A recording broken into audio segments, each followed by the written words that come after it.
যেই না বলেছে মা যে পৃথিবীর মধ্যে বিখ্যাত যে ভোগ আর কোথাও পাওয়া যায় না, একমাত্র এই রেমুনার গোপীনাথ মন্দিরেই পাওয়া যায়।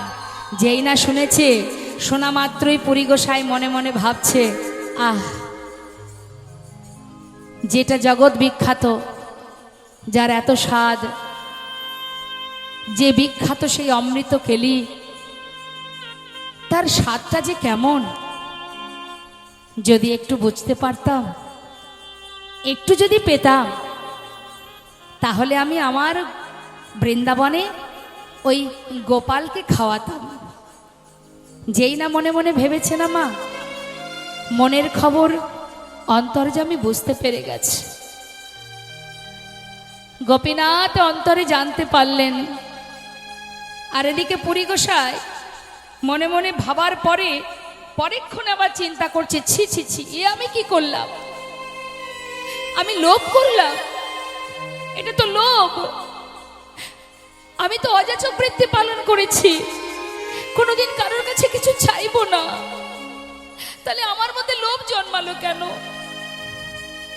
প্রকৃতপক্ষে তো লোভ করেনি মা, তার ইচ্ছা এর স্বাদ যদি পায় তাহলে বৃন্দাবনে ওই গিরি গোবর্ধন গোপালকে খাওয়াবে, গোপালের জন্য ভেবেছে।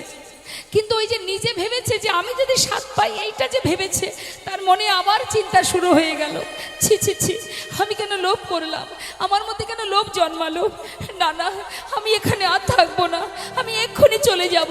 পুরী গোসাই ওই মন্দির পরিত্যাগ করে দূরে রেমুনার শেষ প্রান্তে একটা ফাঁকা শূন্য হাটে একটা গাছতলায় বসে বসে কৃষ্ণ নাম করছে। আর মনে মনে ভাবছে, ছি ছি, আমার অপরাধ হয়ে গেছে, আমি পাপ করে ফেলেছি দয়াময়, আমি লোভ করেছি, আমি আশা করেছি, আমায় ক্ষমা করে দাও দয়াময়, তুমি ক্ষমা করে দাও। নির্জন হাটে বসে নাম করছে মা, আর এদিকে করুণাময় গোপীনাথ ভক্তির অন্তরের কথা বুঝতে পেরে হরিবল হরিবল পূজারী 12টা পাত্রে ভোগ নিবেদন করেছে। এবার যখন 12টা পাত্র বাহির করবে, তখন 11টা পাত্র বাইরে বেরিয়েছে, কিন্তু একটা পাত্র আর পূজারী দেখতে পায়নি। এদিকে প্রসাদ বিতরণ করে পূজারী ভগবানকে শয়নে দিয়ে নিজে গিয়ে নিজের বিছানায় ঘুমিয়ে পড়েছে। ঠিক মধ্যরাত গোপীনাথ স্বপ্ন দেখাচ্ছে, পূজারী কে? আমি। উঠো হে পূজারী, দ্বার করবে ঘিরে লুকাইছি ওই সন্ন্যাসীর কারো।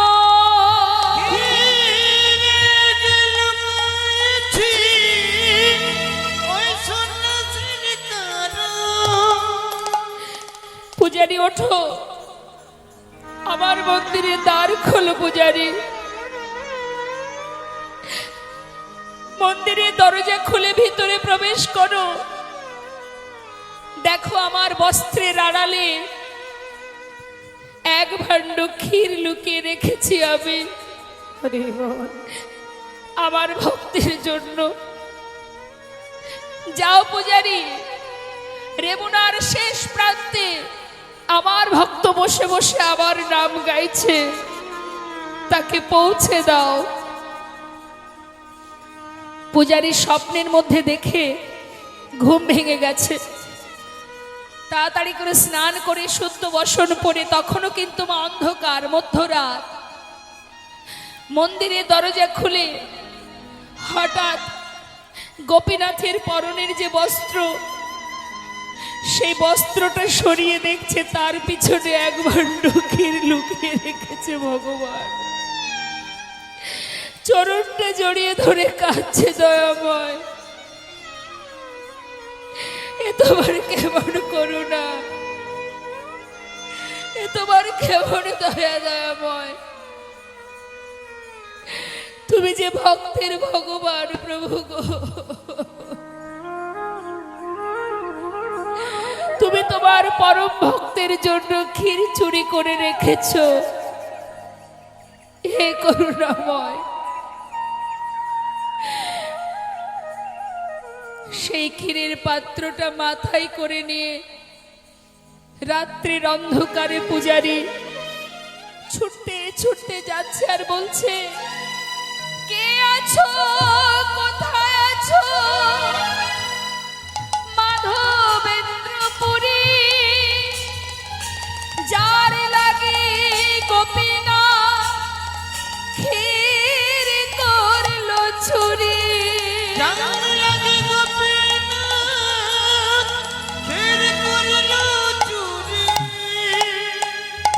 পুরী গোসাই আপন মনে ধ্যান করতে করতে কৃষ্ণ নাম গাইতে গাইতে হঠাৎ রাত্রের শব্দ শুনতে পেল। পুরী গোসাই বলে উঠলেন, আমি মাধবেন্দ্রপুরী বসি এইখানে। পূজারী বললেন, তোমার সমভাগ্যবান নাহি ত্রিভুবনে।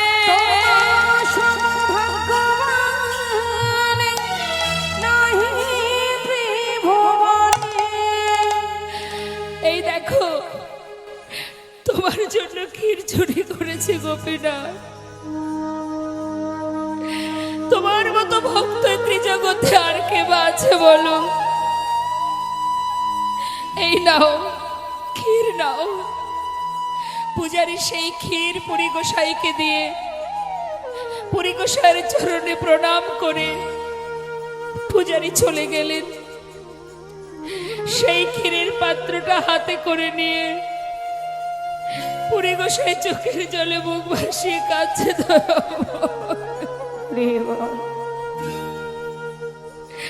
তুমি আমার জন্য ক্ষীর চুরি করেছো দয়াময়, হে করুণাময়। আমি যে তোমার জন্য কিছু করতে পারি না প্রভু, তুমি আমার জন্য ক্ষীর চুরি করেছো। ক্ষীরটা হাতে নিয়ে মা পেয়েছে বলেই যে সব খেয়ে নিল তা কিন্তু করলেন না। তার মনের যে বাসনা ছিল যে ক্ষীরের স্বাদ যদি কিঞ্চিত পেতাম, ও যেটা বলেছে মা সেটাই করলেন। ওই একটুখানি আঙুলের করে তুলে নিয়ে নিজের মুখে দিলেন, নিজের জিহ্বায় দিলেন। সামান্য একটুখানি যৎ কিঞ্চিত নিজের জিহ্বায় দিলেন, আর কিন্তু খেলেন না। আর বাকি ক্ষীর সারা শরীরে মাখতে শুরু করলেন, সারা দেহে মাখছে সেই ক্ষীর। আর গাইছে, এমন বলো এমন কৃষ্ণ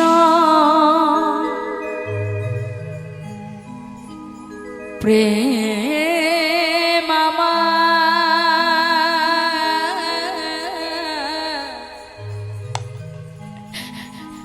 ওগো দয়া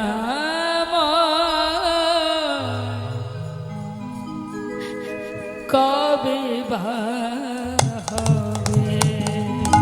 বলো এমন কৃষ্ণ প্রেম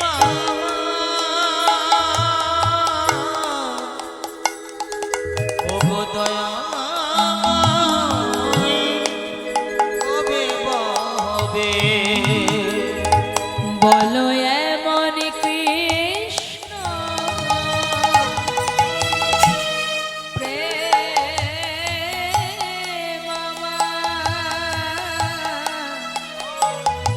ওগো দয়া কবে বা হবে? এমন কৃষ্ণ প্রেম ওগো দয়াময় কবে বা হবে? কবে করুণা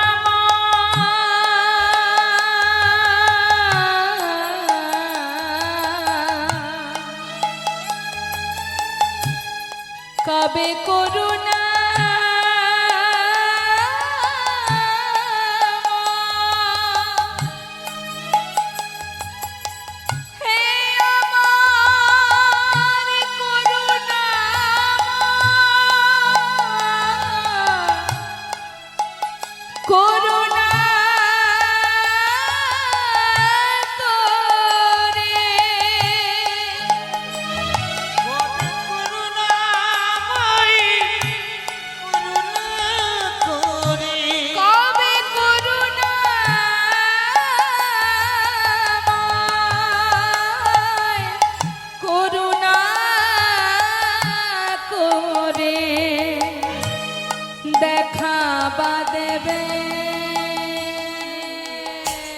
কবে বা হবে বলো এমন কৃষ্ণ প্রেম আমার দয়াময় কবে বা হবে বলো কৃষ্ণ প্রেম আমার কবে বা হবে বলো এমন কৃষ্ণ এমন কৃষ্ণ এমন কৃষ্ণ এমন কৃষ্ণ এমন কৃষ্ণ প্রেম আমার কবে বা হবে এমন কৃষ্ণ প্রেম আমার কবে বা হবে বলো এমন কৃষ্ণ প্রেম আমার কৃষ্ণ প্রেম আমার কবে বা হবে কবে বা হবে বলো এমন কৃষ্ণ প্রেম আমার কবে বা হবে বলো হৃদয় গৌর হরিবল হরিবল প্রেম আমার কবে বা হবে সারা গায়ে ক্ষীর মাখার পর সেই পাত্রটা মাটির যে ক্ষীরের পাত্রটা মাটির পাত্রটা চিন্তা করছে এটাও তো প্রসাদ, এটা ফেলবো কোথায়? সেটাকে মাটিতে ভেঙে টুকরো টুকরো করে নিজের বস্ত্রের মধ্যে বেঁধে নিয়েছেন। কেন? তার মনে মনে এটাই চিন্তা হলো, কোথাও যদি কোনোদিন কিছু সেবা নাও পায়, অন্তত ভগবানের এই প্রসাদ এটাই না হয় একটু একটু করে সেবা করব। তাই মাটির পাত্রটা ভেঙে নিজের আঁচলে বেঁধে নিয়েছে। এবার মনে মনে চিন্তা করছে যে তাই তো গোপীনাথ যে আমার জন্য ক্ষীর চুরি করেছে, এটা তো সকাল হলে সবাই জানতে পারবে, আর যখনই জানতে পারবে সবাই এসে আমার প্রশংসা করবে, আমার নাম বারবার বলবে, তাই না? এতে কি হবে? আমার ভিতরে যদি অহংকার এসে যায়, তাই তো সবাই যখন আমার প্রশংসা করবে আমার ভিতরে অহংকার আসতেই পারে। তাই আমাকে এখানে আর থাকলে হবে না, রাতের অন্ধকার থাকতে থাকতে আমাকে এখান থেকে চলে যেতে হবে, যাতে কেউ কিছু টের পাওয়ার আগেই আমাকে যেন তারা আর কেউ দেখতে না পায়, আমি এখান থেকে চলে যাব। ওমা, আমরা কি প্রশংসা ভালোবাসি না? কেউ যদি আমাদের প্রশংসা করে আমাদের ভালো লাগে না? একজনের জায়গায় যদি 5 জন বাবা বলে আমাদের খুব ভালো লাগে। আমরা প্রশংসা ভালোবাসি, আমাদের যশ খ্যাতি এগুলো আমরা পছন্দ করি, তাই না? কিন্তু পুরী গোসাইয়ের কেমন ত্যাগ দেখুন, মাই হচ্ছে পরম বৈষ্ণব। পুরী গোসাই, মাধবেন্দ্র পুরী গোসাই, ওই যাতে কেউ এসে আমার প্রশংসা না করতে পারে, তাই তিনি দেরি না করে রাতে থাকতে থাকতে চলে গেলেন। কোথায় যাচ্ছে? নীলাচলে। তা যাওয়ার পথে যেই না রাত পার হয়ে সকাল হয়েছে, এই যে ক্ষীরচোরা গোপীনাথ যে ক্ষীর চুরি করেছিল, এ খবর কি আর লোকানো থাকে? সারা বিশ্ববাসী খবর পেয়ে গেছে যে পুরী গোসাইয়ের জন্য রেমুনার গোপীনাথ ক্ষীর চুরি করেছে। এবার যাকেই জিজ্ঞাসা করছে পুরী গোসাই, এই যে তোমরা বলো না নীলাচলে যাব কোন পথে, যে দেখছে সেই চিনতে পারছে, আরে আরে এই তো সেই গোসাই যার জন্য রেমুনার গোপীনাথ ক্ষীর চুরি করেছিল। যে দেখছে সেই বলছে, কিন্তু সেদিকে তার কোনো ভ্রুক্ষেপ নেই মা, কোনো লক্ষ্য নেই, কানেই ঢুকছে না সে কথা। তার একটাই লক্ষ্য, আমাকে নীলাচলে যেতে হবে। যেই না নীলাচলে পৌঁছালেন, জগন্নাথ মন্দিরের যিনি পূজারী, তার কাছে সব কথা, স্বপ্নের কথা খুলে বললেন।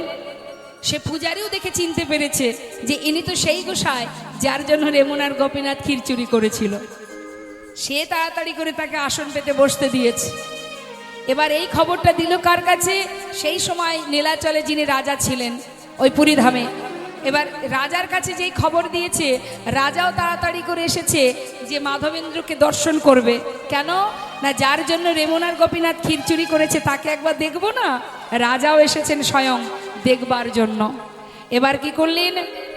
অনেক মলায় চন্দন আর কর্পূর অনেক বোঝা তৈরি করে দিলেন, কিন্তু পুরী গোসাই তো নিয়ে যেতে পারবে না, বয়স হয়েছে তার। তাই 2 জন বাহক দিয়েছে মা, বাহককে দিয়ে বলেছে দেখো এগুলো তোমরা নিয়ে যাবে, আর পুরী গোসাইয়ের যেন কোনো কষ্ট না হয় তার দিকে লক্ষ্য রেখো, তাকে সাবধানে রাখবে এবং ভালোই ভালোই বৃন্দাবনে পৌঁছে যাবে। এবার নীলাচল থেকে যখন যাত্রা করেছে, যাওয়ার পথে চিন্তা করছে পুরী গোসাই, রেমুনার ওপর দিয়েই তো যাব, আসার সময় প্রণাম করতে পারিনি, যাওয়ার সময় না হয় প্রণাম করে যাব। এই ভেবে যেই না রেমুনা এসে পৌঁছালেন মা, ওই গোপীনাথ মন্দিরের সামনে জগমোহনে ওই মলয়জ চন্দন আর কর্পূরগুলো রেখে যেই না প্রণাম করেছে, প্রণাম করার সাথে সাথে ওই রেমুনার গোপীনাথ মন্দিরের পূজারী এক ভাণ্ড ক্ষীর দিয়েছে। পুরী গোসাই পুরোটা সেবা করেছে। সেবার পরে কি হয় মা, একটু নিদ্রা আসে না, তাই জগমোহনে একটু বিশ্রামে গেছে, মানে নাট মন্দির একটু ঘুমাচ্ছে। যেই না চোখে ঘুম, এমন সময় বৃন্দাবনে গিরি গোবর্ধন গোপাল স্বপ্ন দেখাচ্ছে, বলছে মাধব মাধব দয়াময়, এই দেখো প্রভু আমি এসে গেছি, আর একটুখানি কষ্ট করো, আর কয়েকদিন আমি বৃন্দাবনে পৌঁছে যাব, তোমার জন্য চন্দন এনেছি, কর্পূর এনেছি, তোমার আর কোনো কষ্ট থাকবে না, আমি খুব শিগগিরই বৃন্দাবনে পৌঁছে যাব দয়াময়। মাধব, তোমাকে কষ্ট করে আর বৃন্দাবনে আসতে হবে না। কেন দয়াময়, কেন জানো মাধব, তোমার যে বয়স হয়েছে, তুমি আর কষ্ট করো না। যেন মাধব, এই চন্দন লেপন করলে হয়তো আমার জ্বালা নিবারণ হবে, কিন্তু তোমার যে ভক্তি চন্দন, এই ভক্তি চন্দনে আমি শীতল হয়ে গেছি মাধব। হরি বল, আমি শীতল হয়ে গেছি, আর তোমাকে কষ্ট করে আসতে হবে না। আমি তোমার ভক্তি চন্দনে আমি সন্তুষ্ট। তুমি এই চন্দন গোপীনাথের অঙ্গে লেপন করো। ওই মন্দিরে রেমুনার যে গোপীনাথ, ওই গোপীনাথের অঙ্গে যদি লেপন করো, তাতেই আমার জ্বালা নিবারণ হবে। তা কি করে হয় দয়াময়? এখানে তুমি গোপীনাথ, সেখানে তুমি গোপাল, আমি এখানে কিচ্ছু করব না, আমি তোমার জন্য এনেছি, তোমার কাছে যাব। না না, শোনো মাধব, তুমি যদি গোপীনাথের অঙ্গে লেপন করো, আমার জ্বালা নিবারণ হবে। কেন জানো? আমাতেই আর গোপীনাথে একই অঙ্গ হয়, গোপীনাথের সেবা দিলে যেন গোপীনাথের চন্দন দিলে যেন আমার তাপ ক্ষয়। গোপীনাথের চন্দন দিলে যেন আমার তাপ ক্ষয়। আপন মনে কৃষ্ণ নাম গাইতে গাইতে হঠাৎ পুরী গোসাই চোখটা খুলে দেখছে, তার সামনে একটা ছোট্ট বালক এক ভাণ্ড দুধ নিয়ে দাঁড়িয়ে আছে। হরি বল, হরি বল। পুরী গোসাই বুঝতে পারছে না, বালকটাকে ডেকে জিজ্ঞাসা করছে, বালক, এই বালক, কে রে তুই, আমার সামনে দাঁড়িয়ে আছিস? কি চাই তোর, আর তোর হাতে ওটা কি রে? ছোট্ট বালক রূপে ভগবান বললেন, আমি গো আমি, অনেকক্ষণ দাঁড়িয়ে আছি, তুমি বসে বসে কৃষ্ণ নাম করছো, তাই অপেক্ষা করছিলাম। এই দেখো তোমার জন্য দুধ এনেছি, খেয়ে নাও। দুধ? কেন আমার জন্য দুধ এনেছিস কেন? বাহ, আনবো না, সেই কখন থেকে না খেয়ে আছো, তাই তো তোমার জন্য দুধ এনেছি। পুরী গোসাই বলছে, বালক তুই কি করে জানলি আমি না খেয়ে আছি? আমি জানবো না তো জানবে কি শুনি? আরে আমি তো সেটাই বলছি, তুই কি করে জানলি? এইটুকু শিশু তুই, বল না বাবা, কি করে জানলি তুই? আরে শোনো গো, ওই ব্রজমাইরা ওই গোবিন্দকুণ্ডে জল নিতে এসেছিল, যাবার পথে বলা বলি করছিল, তুমি নাকি গাছতলায় বসে আছো সারাদিন না খেয়ে, আহা অনাহারে আছো, তাই তো তোমার জন্য দুধ নিয়ে এলাম, না খেয়ে নাও। বালক, ওই ব্রজবাসীরা তোকে বললে তুই নিয়ে চলে এলি, ওরা কি করে জানলো যে আমি না খেয়ে আছি?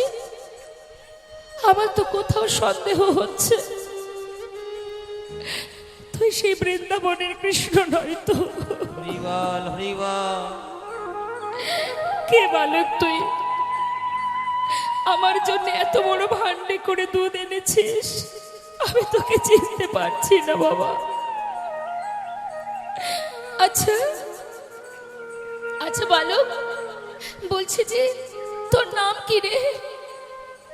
প্রভু চিন্তা করছে নাম তো বলা যাবে না।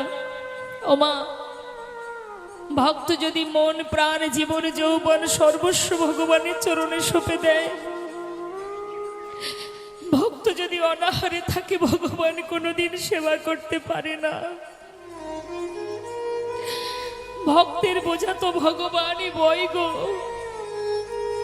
তুমি যদি নিজেকে তার চরণে সঁপে দাও, তোমার সকল দায়িত্ব তার কাঁধে পড়ে যায়। পুরী গোসাই মনে মনে প্রতিজ্ঞা করেছে জীবনে কারোর কাছে কিছু চেয়ে খাবে না। যার জন্য প্রভুর চিন্তা পড়ে গেছে, মাথায় চিন্তা এসে গেছে যে আমার ভক্ত অনাহারে আছে, তার জন্য কিছু নিয়ে যেতে হবে। যেই না নাম জিজ্ঞাসা করেছে, প্রভু চিন্তা করছে এক কাজ করি, একটু বকবো, মানে শাসন করব। নাম বলা যাবে না, কিন্তু বিষয়টাকে ঘুরিয়ে দিতে হবে। বলছে এই যে শোনো, নাম শুনে কাম কি তোমার? তোমার জন্য দুধ এনেছি। আমি এইটুকু একটা মানুষ, কত কষ্ট করে কত দূর থেকে এসেছি, আমি তোমার জন্য দুধ এনেছি। তোমায় এত প্রশ্নের কি আছে? খেয়ে নাও। নাও বলছি। ফের যদি নাম জিজ্ঞাসা করেছো, আমি এক্ষুনি চলে যাব। আরে না না, যাস না, একটু দাঁড়া বাবা, চলে যাস না। কি মিষ্টি দেখতে তোর, কত সুন্দর কথা বলছিস তুই। আরে আমার সঙ্গে দুটো কথা বল, চলে যাস না। আচ্ছা, নাম তোকে বলতে হবে না। আচ্ছা বালক, বলছি যে তুই থাকিস কোথায় রে? তোর জায়গাটা কোথায় বল না।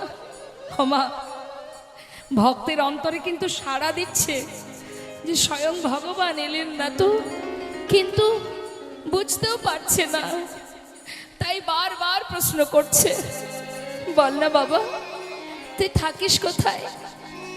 প্রভু চিন্তা করছে সব কথা এড়িয়ে গেলে হবে না, একটা কথার উত্তর তো দিতেই হবে। বলছে শোনো, আমি কোথায় থাকি শুনবে? তাহলে শোনো।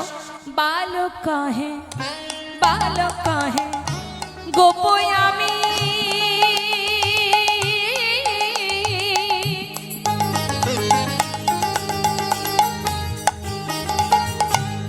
অগ এই গ্রামেতে বসে, ওই না বালক কাহে গোপয় আমি,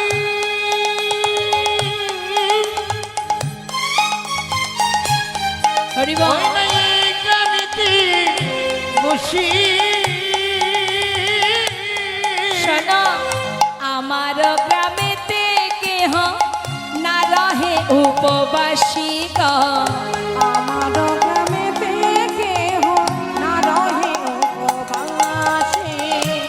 আমার গ্রামে বাস করে যে, ওই না আমার গ্রামে বাস করে যে, নানা উপবাসী থাকে না সে, আমার গ্রামে বাস করে যে, নানা উপবাসী থাকে না সে, আমার গ্রামে বাস করে যে। ও গো আমার আমার গ্রামেতে কেহ না রহে উপবাসী, আমার গ্রামেতে কেহ না রহে উপবাসী। পুরী গোসাইর মনে বাসনা, বালকটা যদি একটু কাছে আসতো, একবার যদি বুকে জড়িয়ে ধরতে পারতাম। তাই ছলনা করে বলছি, বালক এই শোন, আচ্ছা আচ্ছা বুঝেছি, তুই এক কাজ কর। মনে মনে ভাবছে আমি যদি খাবো না বলি, ও তাহলে আমার কাছে আসবে, আরও যদি কাছে আসে ওকে একবার বুকে জড়িয়ে ধরবো, কত শান্তি, কত তৃপ্তি হবে আমার। বালক শোন বাবা, বলছি কি তুই চলে যা, আমি ওই দুধ খাবো না।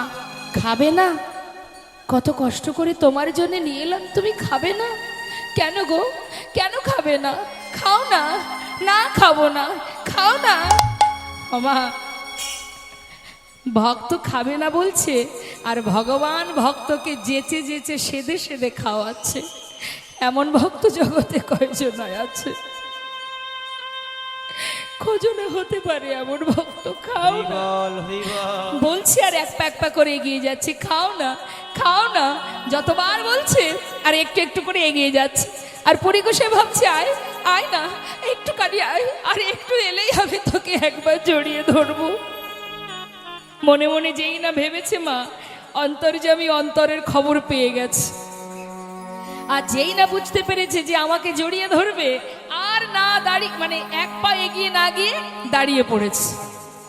যেই না দাঁড়িয়ে পড়েছে, দুধের ভাণ্ডটা রেখে বলছে, শোনো, আর আমার দেরি করলে হবে না, তোমার যখন মন চাই তখন খাবে, এই রইল ভাণ্ড, আমি পরে এসে নিয়ে যাব, আমি এখন আসি, কেমন? পুরী গোসাই ডাকছে, এই শোন শোন, যাস না, একটু দাঁড়া। না না, আমার আর সময় নেই, আমি পরে আসবো, তুমি দুধ খেয়ে ভাণ্ডটা ধুয়ে রেখো, আমি পরে এসে নিয়ে যাব। চলে গেল মা। চারিদিকে দেখছে পুরী গোসাই, আর তাকে দেখতে পাচ্ছে না। এত বলি গেলাম মা, না দেখিয়া মাধবেন্দ্র পুরীর চিত্ত হইল চমৎকার। মাধবেন্দ্র পুরীর চিত্ত হইল চমৎকার। ছোট্ট বালক আমার জন্য দুধ নিয়ে এলো, আর আমি খাবো না? না না, খেয়েই নি। এই বলে দুধের ভাণ্ডটা নিয়ে সেবা করলেন। আহ, কত শান্তি, কত তৃপ্তি। মা, ভগবানের প্রসাদ সে কি আর খারাপ হতে পারে গো? আমরা বাড়িতে কত সুন্দর করে গুছিয়ে রন্ধন করি, তার মধ্যে সে স্বাদ পাওয়া যায় না। যদি কোনো হরিবাসর কোনো জায়গায় হরিনাম যজ্ঞ হয়, সেখানে যদি খিচুড়ি প্রসাদ দেয় বা অন্ন প্রসাদ দেয়, তার মধ্যে যে স্বাদ, সেখানে তো বিরাট কিছু আয়োজন হয় না, তাই না? তা সেই যে রন্ধন, তার মধ্যে যে স্বাদ, যার জন্যে লাখো লাখো ভক্ত ছুটে আসে সেই প্রসাদ পাওয়ার জন্য, তা সেটা কি বাড়িতে রান্না করা যায় না? যায় তো, কিন্তু তাতে যে ভগবানের স্পর্শ আছে, তাই তার যে স্পর্শ, তার যে প্রসাদ, সে তো জগতের সব কিছুরকে হার মানিয়ে দেয় মা। আজ মনের আনন্দে সেবা করেছে, সেই দুধটুকু সেবা করে পাত্রটা ভালো করে ধুয়ে রেখেছে। কেন? বালকটি যে বলেছিল সে আবার আসবে, তাই পুরী গোসাইয়ের ইচ্ছা ও যদি আবার আসে। এবার কি হচ্ছে মা, পুরী গোসাই পথপানে চেয়ে বসে আছে যে ও তো আসবে, অপেক্ষায় আছে। অপেক্ষায় থাকতে থাকতে বিকেল গড়িয়ে সন্ধ্যা হয়ে গেছে। যেই না সন্ধ্যা হয়ে গেছে, পুরী গোসাই ভাবছে ও তো এলো না, ও যে আসবে বলেছিল, কিন্তু আমি যদি ঘুমিয়ে পড়ি, সেই ফাঁকে যদি নিয়ে চলে যায়, ঘুমালে হবে না, আমাকে জেগে থাকতে হবে। বসে আছে পথপানে চেয়ে, কখন আসবে বালক। দেখতে দেখতে মা রাত হয়ে গেল, মধ্যরাত, বালকটি এলো না। আর পারছে না বসে থাকতে, এবার চোখের পাতাটা বন্ধ হয়ে গেছে। যেই না বন্ধ হয়ে গেছে, ভাবছি বট গাছের তলায় একটু বিশ্রাম করে নি। ভাণ্ডটা সামনে আছে, আর পুরী গোসাই বট গাছের তলায় শুয়ে আছে মা।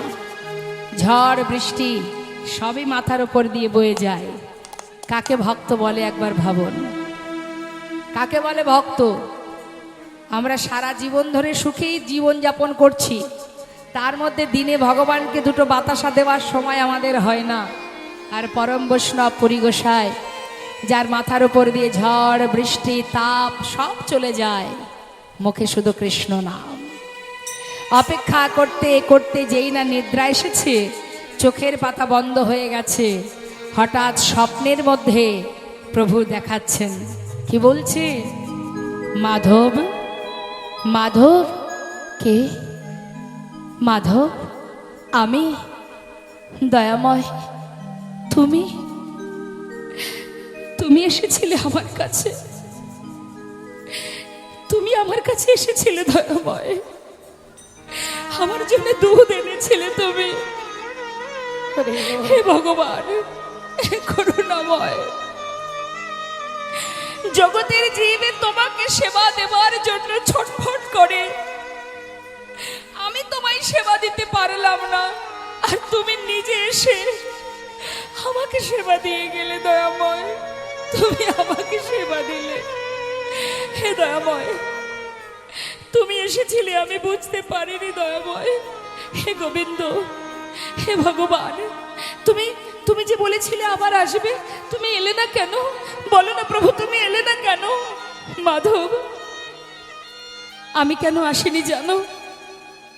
আমি যদি যেতাম না তাহলে আমি উদ্ধার হতে পারতাম না। প্রভু, হে তুমি কি বলছো? যে জগতে জীবকে উদ্ধার করে, যে জীবের কল্যাণ করে, তার জীবনে কি কষ্ট দয়াময়? কি হয়েছে তোমার? আমি খুলে বলো। যে সবাইকে উদ্ধার করে, সে কোন বিপদে আছে আমায় বলো দয়াময়। মাধব, আমি বহু বছর ধরে এক জঙ্গলে পড়ে আছি। সেখানে না আছে মাথার উপরে কোনো আচ্ছাদন, না আছে কোনো সেবা। আমি যে অনাহারে বহু বছর পড়ে আছি মাধব। দয়াময়, তুমি কোথায় আছো? কোথায়, কিভাবে আছো আমাকে বলো। তুমি দেখবে মাধব, আমার হাত ধরো। পুরী গোসার হাতটা ধরে স্বপ্নের মধ্যে আত্মাকে নিয়ে যাচ্ছে মা। গিরি গোবর্ধন পর্বতের একপাশে একটা গভীর ঘন জঙ্গল, যার মধ্যে আছে একটা ছোট্ট কুঞ্জ।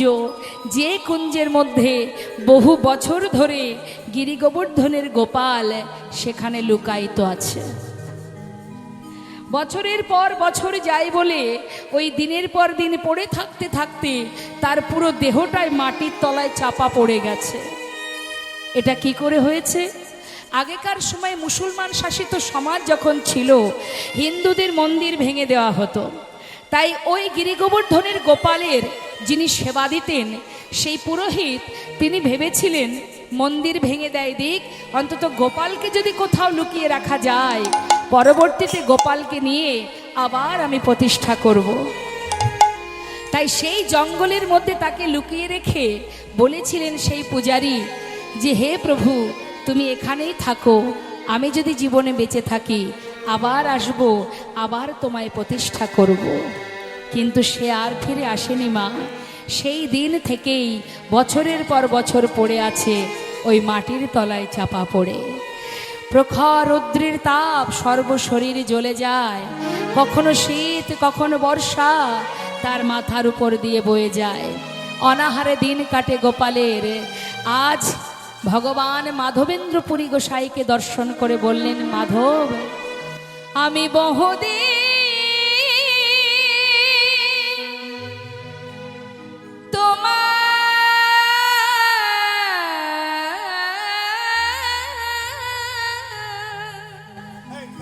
পাত করি নিরীক্ষণ, কবে আসিবে মাধব আমার করিবে সেবা। আমি বহুদিন তোমার পথে করে নিরীক্ষণ, কবে আসিবে মাধব আমার করিবে সেবা। তোমার প্রেম বশে আমি করি অঙ্গীকার, তোমার প্রেম বশে করি অঙ্গীকার। দর্শন দিয়া নিস্তারিব জগৎ সংসার। তোমার প্রেম বশে আমি করি অঙ্গীকার। দর্শন দিয়া নিস্তারিব এ জগৎ সংসার। দয়াময়, তুমি দর্শন দিয়ে জগতে জীবের নিস্তার করবে দয়াময়, জীবের কল্যাণ করবে, তুমি তুমি মঙ্গল করবে দয়াময়। তুমি এত বছর পড়ে আছো প্রভু, কত কষ্টে আছো তুমি। মাধব, আমি কথা দিচ্ছি মাধব, তুমি যদি আমায় উদ্ধার করো, যদি আমায় প্রতিষ্ঠা করো, আমি তোমার ভক্তি ভালোবাসায় আমি সন্তুষ্ট। আমি জগতে জীবের কল্যাণ করব, নিস্তার করব। পার করো মাধব। প্রভু গো, তোমার নাম কি? নাম তোমার? তুমি থাকতে কোথায়? আমায় খুলে বলো দয়াময়। শ্রী গোপাল নাম গোবর্ধন ধারী, ব্রজে স্থাপিত আমি ইহায় অধিকারী। শ্রী গোপাল নাম গোবর্ধন ধারী, ব্রজে স্থাপিত আমি ইহায় অধিকারী। এবার মরে উদ্ধার করো মাধবেন্দ্রপুরী, মাধবেন্দ্রপুরী, মাধবেন্দ্রপুরী, মাধবেন্দ্রপুরী। এবার মরে উদ্ধার করো মাধবেন্দ্রপুরী, মাধবেন্দ্রপুরী, মাধবেন্দ্রপুরী।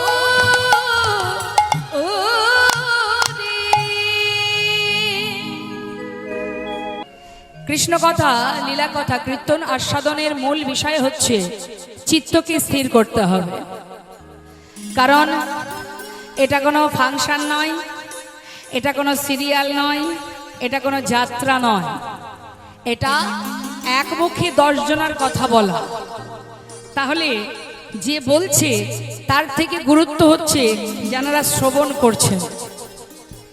কারণ জীবনে যে কোনো জিনিস শুনলে প্রকৃত দেখা যায়, দেখলে প্রকৃত দেখা হয় না। হয় কি মা?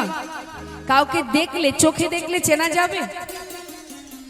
মানুষ তখনই তাকে চিনতে পারবে যখন তার সম্বন্ধে সবকিছু সে শুনবে। মন্দিরে মন্দিরে ভগবানকে আমরা দেখতে পাই। মন্দিরে মন্দিরে সমস্ত দেবদেবীকে দেখলে, কোনো একটা দেবীকে যদি আপনি দেখেন, আপনি দেখলেন, দেখে আপনি প্রণাম করলেন, কিন্তু ভক্তি আপনার তখনই জন্মাবে সেই দেবীর সম্বন্ধে আপনি যখন জানতে পারবেন, মানে শুনবেন।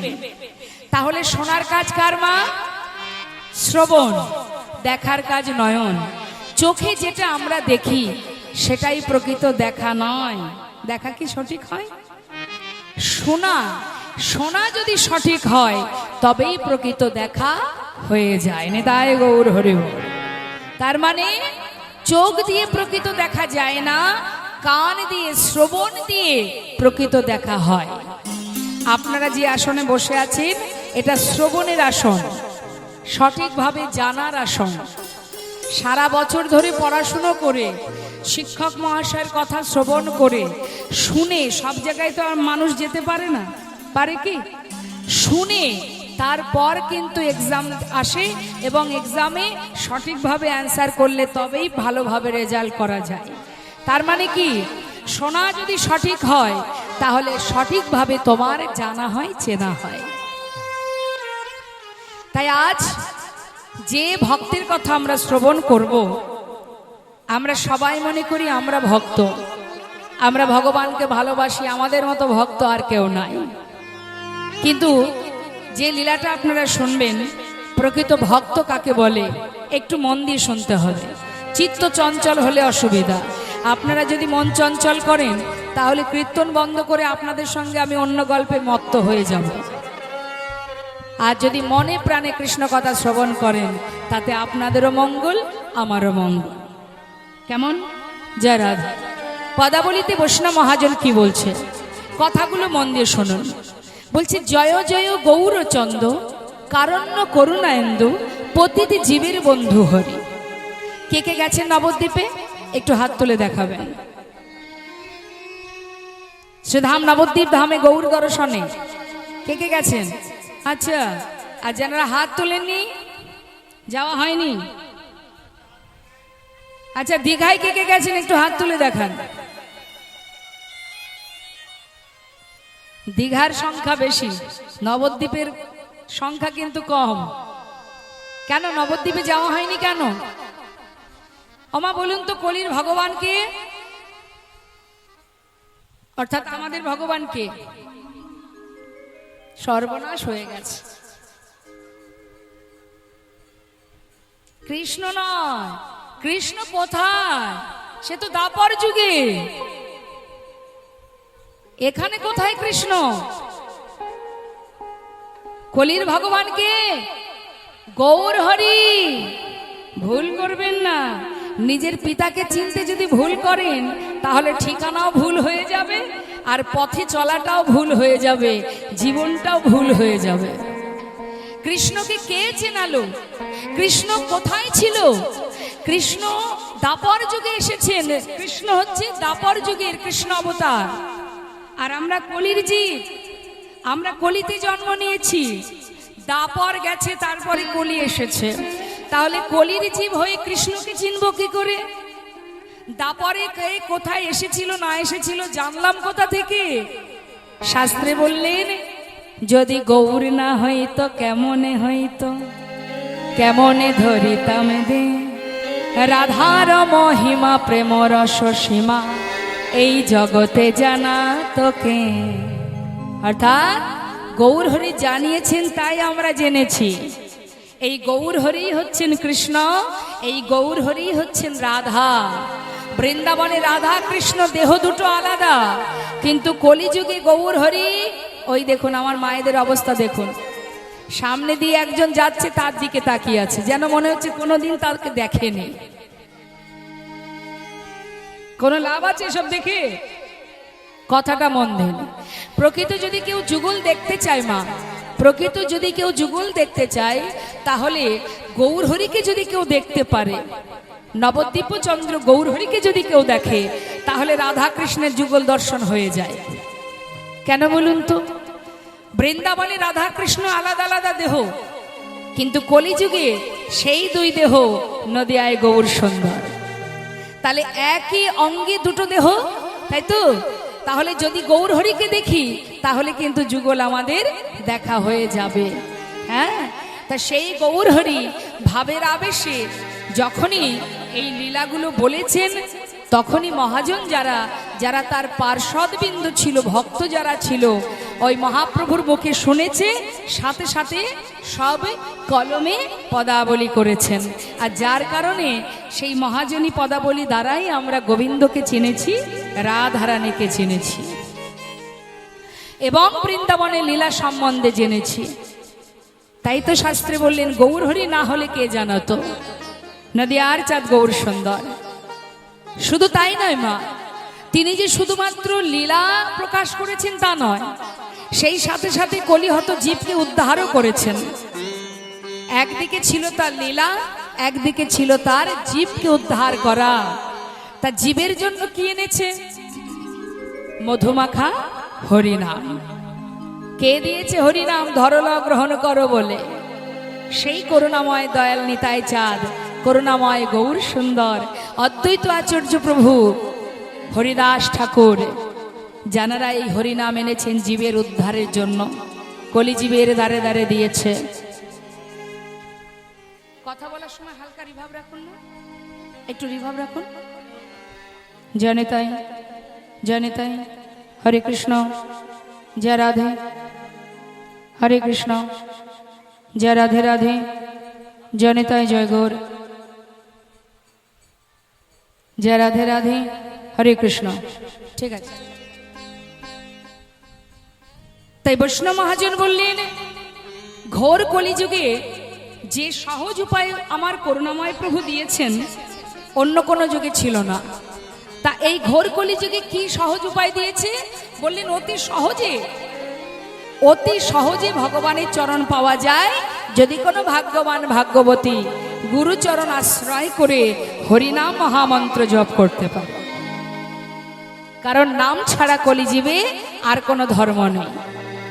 আর যদি কোনো জীব হরিনাম করতে পারে, বৈষ্ণব মহাজন পদাবলিতে বলছেন, দান ব্রত তপ তীর্থ ক্ষেত্রাদি নাঞ্ছা যায় স্থিতা শক্তয় দেব মহাতাং সর্বপাপ হর শোভা রাজস্বী অশ্বমেধানং জ্ঞানাধ্যত্ত বস্তন আকৃষ্ট হরিনামে স্থপিত শেষু নামেশ।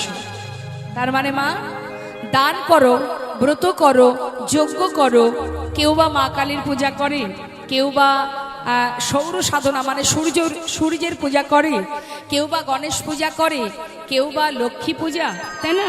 কেউ ঠাকুর অনুকূলকে ভালোবাসে, কেউ লোকনাথকে ভালোবাসে। তুমি যে কর্মই করো, যে আরাধনাই করো না কেন, কলিযুগে হরিনাম যদি জপ করতে পারে, মহামন্ত্র যদি জপ করতে পারে, জগতে যত রকমের পুণ্য ফল আছে সমস্ত রকমের ফল একত্রিত হলে যে ফল হয়, এক হরিনামে সেই ফল লাভ করা যায়। তার মানে তুমি যদি কাউকে কিছু দান করো, দান করে না মানুষ, বস্ত্র দান করে, অন্ন দান করে, তাই না? দান করলে তো একটা পুণ্য অর্জন হয়। লক্ষ্মী পূজা, কালী পূজা, যে কাজই করো না কেন, শুভ কাজ করলে ভগবানের কৃপা লাভ করা যায়। তাহলে সুকর্ম করলে যে কৃপা লাভ হয়, শাস্ত্রে বললেন হরিনাম করলে সব রকমের শুভ কর্মের যে সুফল একসঙ্গে লাভ করা যায়। নিতাই গৌর হরিবল হরিবল। তাছাড়া সমস্ত দেবদেবীর পূজা করতে গেলে যে শ্লোক আমরা পাঠ করি সেটাকে বলা হয় মন্ত্র, আর হরিনামকে বলা হয় মহামন্ত্র। অর্থাৎ মন্ত্রের ঊর্ধ্বে হচ্ছে মহামন্ত্র। যে মহামন্ত্র হরিদাস ঠাকুর জপ করতেন দিনে 3 লক্ষ। আপনারা এখানে অনেকেই আছেন মালা জপ করেন, 3 লক্ষ বাদ দিলাম, 16 মালা জপ হয় কিনা সেটা একবার খোঁজ করে দেখবেন, সেটাও সম্ভব হবে না। হ্যাঁ, কারণ আমরা কলির জীব, তো আমরা মায়ার বালিশ মাথায় দিয়ে মোহ ঘুমে ঘুমিয়ে থাকি, সুখে আছি, ভালো ঘর, ভালো বিছানা ইত্যাদি ইত্যাদি। এর মধ্যে থাকতে থাকতে ভগবানের নাম করা বড় কঠিন। কলিযুগে ভগবানের নাম করা বড় কঠিন। দেখবেন এই যে হরিবাসরটা বসে আছেন আপনারা, দেখবেন ঘোর কলি মানে কলি মহারাজ আপনাকে ঠিকঠাক হরিনাম শুনতে দেবে না। কেন বলুন তো? কারণ আমরা কলির জীব, তো কলি চেষ্টা করবে যাতে ধর্মের পথে কেউ যেতে না পারে। এটা কলিযুগ। তো এখানে কুটিলার মতো ননদিনী, এমন কুটিল প্রকৃতির মানব মনোবৃত্তি যারা এই জগতে অভাব নেই, আছে না? ঘরে ঘরে আছে, তো আছে। মন্থরার মতো কুমন্ত্রণা দেওয়ার ব্যক্তির অভাব নেই। যে মন্থরা রাম অবতারে কৌশল্যা কৈকেয়ীর মধ্যে দ্বন্দ্ব বাঁধিয়েছিলেন, যার কারণে কৈকেয়ী প্রভু রামচন্দ্রকে 14 বৎসরের জন্য বনে পাঠিয়েছিলেন, তাহলে মন্থরার মতো কুমন্ত্রণা দেওয়ার ব্যক্তি কিন্তু কলিযুগে অভাব নেই মা, ঠিক আছে? আবার মহাভারতে শকুনি মামার মতো এমন ব্যক্তিরও অভাব নেই ঘরে ঘরে। আপনি হরিনাম করবেন, আপনাকে করতে দেবে না। অনেকে বলবে এত টাকা খরচ করে হরিবাসন দিয়ে হবেটা কি? তার থেকে টাকা পয়সা ব্যাংকিরা ভবিষ্যতে কাজে দেবে। আপনাকে সঠিক পথে, ধর্মের পথে যেতে অনেক বাধা আসবে, অনেক বাধা, অনেকেই বাধা দেবে। কিন্তু সজ্জন ব্যক্তি যে হবে, যে ভগবত ভক্ত হবে, সে কারোর কথা শুনবে না।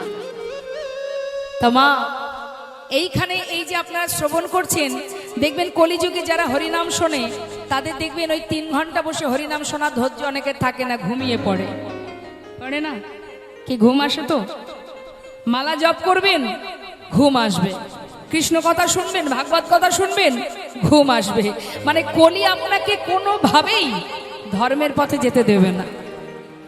আর এর ভিতর থেকে আপনাকে সেই পথে যেতে হবে। কেমন বলুন তো? বালি আর চিনি মিশিয়ে দিয়ে যদি পিঁপড়েকে ছেড়ে দেওয়া হয়, পিঁপড়ে কিন্তু ওই বালির মধ্যে ঘুরে ঘুরে বালি কিন্তু নেয় না, কি নেয়? চিনিটাকে নিয়ে বেরিয়ে আসে, তাই না? তাহলে এই ঘোর কলিতে যত দুরাচারী থাকুক না কেন, এর মধ্যে দিয়েই আপনাকে ধর্মের মধ্যে থেকে আপনাকে ভগবত চরণ লাভ করতে হবে। তাছাড়া যে পরিস্থিতি ঘোর কলিযুগে, আচ্ছা বাচ্চাগুলোকে একটু শান্ত করুন না, মায়েরা যার বাচ্চা তার কাছে নিন না, একটু কাছে নিন, যার বাচ্চা তার কোলে নিন।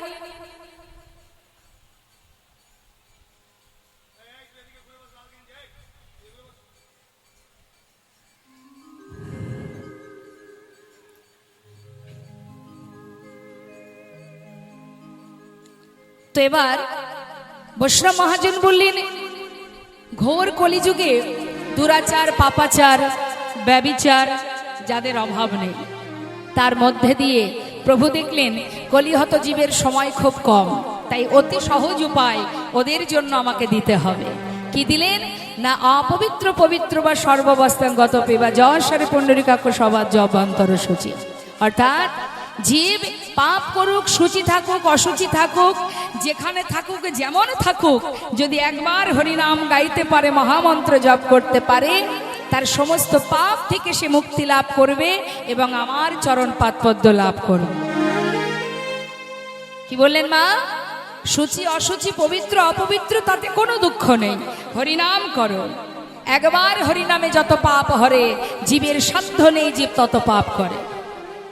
কত সহজ উপায়, কিন্তু অন্যান্য যুগে কিন্তু এই উপায় ছিল না, যজ্ঞ করতে হতো, পূজা করতে হতো। হ্যাঁ, যেমন ত্রেতা যুগে রাম অবতারে কি ছিল, যজ্ঞ ছিল না, পাপ খণ্ডন করতে গেলে যজ্ঞ করতে হতো। কিন্তু কলিযুগে কিচ্ছু নেই, তুমি হরিনাম করো, মহামন্ত্র জপ করো। একবার সবাই মিলে গাওয়া যায় হরিনাম? সবাই গাইবেন তো? জোরে জোরে গাইবেন, কেমন?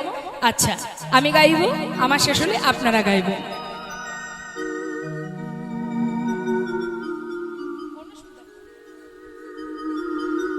সবাই মিলে আগে আমি গাইব, শুনে নিন, তারপরে আপনারা দুহাত তুলতে হবে। তুলুন সবাই হাত, প্রত্যেকে তুলেছেন, প্রত্যেকে তুলবেন, হাতে তালি দিয়ে আমার শেষ হলে আপনারা গাইবেন। হরে কৃষ্ণ কৃষ্ণ কৃষ্ণ হরে হরে,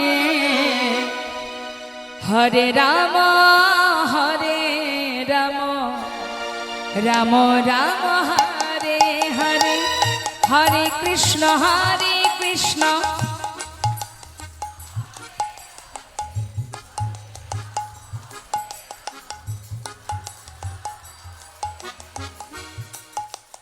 পিছন দিকে যে মায়েরা বসে আছেন অনেক দূরে, আপনাদের গলার আওয়াজ পাচ্ছি না, কি হয়েছে? হরিনাম করবেন, এটা আপনার কাজ, আপনাকে করতে হবে, আপনার কাজ কেউ করে দেবে না। আর এই হরিবাসরে বসে হরিনাম করলে দ্বিগুণ ফল লাভ করা যায়। সবাই হাত তুলে জোরে জোরে গাইবেন, প্রত্যেকে তুলুন। হ্যাঁ, হরে কৃষ্ণ কৃষ্ণ কৃষ্ণ হরে হরে, হরে রাম রাম রাম হরে হরে, হরে কৃষ্ণ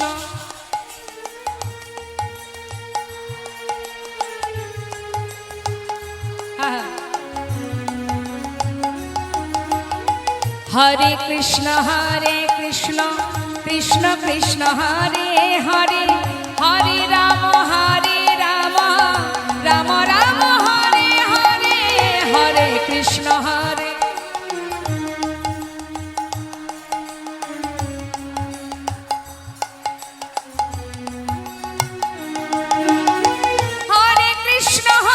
কৃষ্ণ কৃষ্ণ কৃষ্ণ হরে হরে, হরে রাম রাম রাম হরে হরে, হরে কৃষ্ণ। বাবা খুব সুন্দর। হরে কৃষ্ণ কৃষ্ণ কৃষ্ণ হরে হরে, হরে রাম রাম রাম হরে হরে, হরে কৃষ্ণ।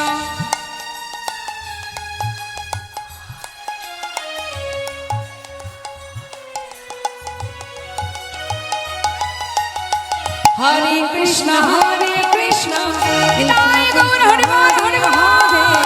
হরে রাম রাম হরে হরে, হরে কৃষ্ণ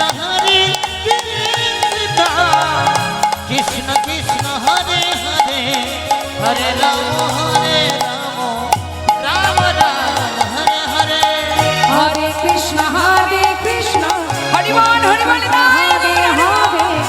হরে রাম রাম রাম হরে হরে বলো হরে কৃষ্ণ কৃষ্ণ কৃষ্ণ হরে হরে হরে রাম রাম রাম হরে হরে হরি বল হরি বল।